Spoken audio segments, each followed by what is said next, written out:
Hello दोस्तों, कैसे हैं आप? आशा करती हूँ अच्छे होंगे। आज मैं आपके लिए एक बार फिर शानदार जानकारी लेकर आई हूँ। अगर आपको ये वीडियो पसंद आया तो कृपया लाइक करें, शेयर करें और चैनल को सब्सक्राइब करना ना भूलें।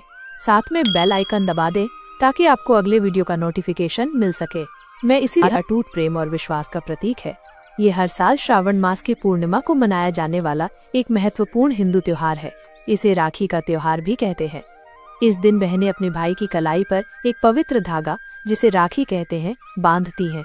ये राखी सिर्फ एक धागा नहीं, बल्कि भाई के प्रति बहन के प्यार, सम्मान और उनकी लंबी आयु और खुशहाली की कामना का प्रतीक है। इसके बदले में भाई अपनी बहन को उपहार देने के साथ साथ जीवन भर उसकी रक्षा करने का वचन देता है। रक्षाबंधन का पर्व भाई बहन के प्रेम और सुरक्षा के अटूट बंधन का प्रतीक है। ये सिर्फ एक त्योहार नहीं, बल्कि कई पौराणिक और ऐतिहासिक कहानियों से जुड़ा हुआ है। आइए जानते हैं इसकी कुछ प्रमुख कथाएं। इंद्र और इंद्राणी की कथा। यह सबसे प्राचीन कथा मानी जाती है। एक बार देवताओं और दानवों के बीच भयंकर युद्ध हुआ। इस युद्ध में जब देवता हारने लगे तो देवराज इंद्र की पत्नी इंद्राणी बहुत चिंतित हो गईं।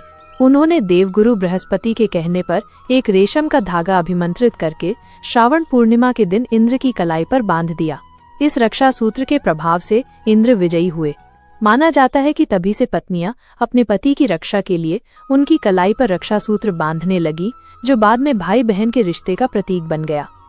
राजा बलि और माता लक्ष्मी की कथा। एक बार भगवान विष्णु ने वामन अवतार लेकर राजा बलि से 3 पग भूमि दान में मांगी थी। राजा बलि ने दान दे दिया और भगवान विष्णु ने 2 पग में ही पूरा आकाश और धरती नाप ली। तीसरा पग रखने के लिए जगह न होने पर राजा बलि ने अपना सिर आगे कर दिया। भगवान विष्णु राजा बलि की भक्ति से बहुत प्रसन्न हुए और उन्हें पाताल लोक का राजा बना दिया। इसके बाद भगवान विष्णु ने राजा बलि को दिए वचन के कारण पाताल लोक में ही रहना शुरू कर दिया। भगवान विष्णु के वैकुंठ वापस न लौटने पर माता लक्ष्मी बहुत दुखी हुई। उन्होंने नारद मुनि से उपाय पूछा। नारद मुनि के सुझाव पर माता लक्ष्मी ने एक गरीब महिला का रूप धारण किया और राजा बलि के पास जाकर उन्हें राखी बांधी। राजा बलि ने अपनी बहन को उपहार देने के लिए कहा तो माता लक्ष्मी ने उनसे अपने पति भगवान विष्णु को वापस मांग लिया। राजा बलि ने बहन के रूप में माता लक्ष्मी की इच्छा पूरी की और भगवान विष्णु को वैकुंठ जाने की अनुमति दी। भगवान विष्णु ने राजा बलि को वरदान दिया कि वे हर साल 4 महीने पाताल में निवास करेंगे। इस कथा को भी रक्षाबंधन के मूल में माना जाता है। श्री कृष्ण और द्रौपदी की कथा। महाभारत में श्री कृष्ण और द्रौपदी की कहानी भी रक्षाबंधन के महत्व को दर्शाती है। जब शिशुपाल का वध करते समय श्री कृष्ण की उंगली में चोट लग गई और रक्त बहने लगा, तब द्रौपदी ने तुरंत अपनी साड़ी का पल्लू फाड़कर उनकी उंगली पर बांध दिया। ये श्रावण पूर्णिमा का ही दिन था। द्रौपदी के इस निस्वार्थ प्रेम को देखकर श्री कृष्ण ने उनकी रक्षा करने का वचन दिया। बाद में जब कौरवों ने भरी सभा में द्रौपदी का चीरहरण करने का प्रयास किया, तब श्री कृष्ण ने ही उनकी लाज बचाई।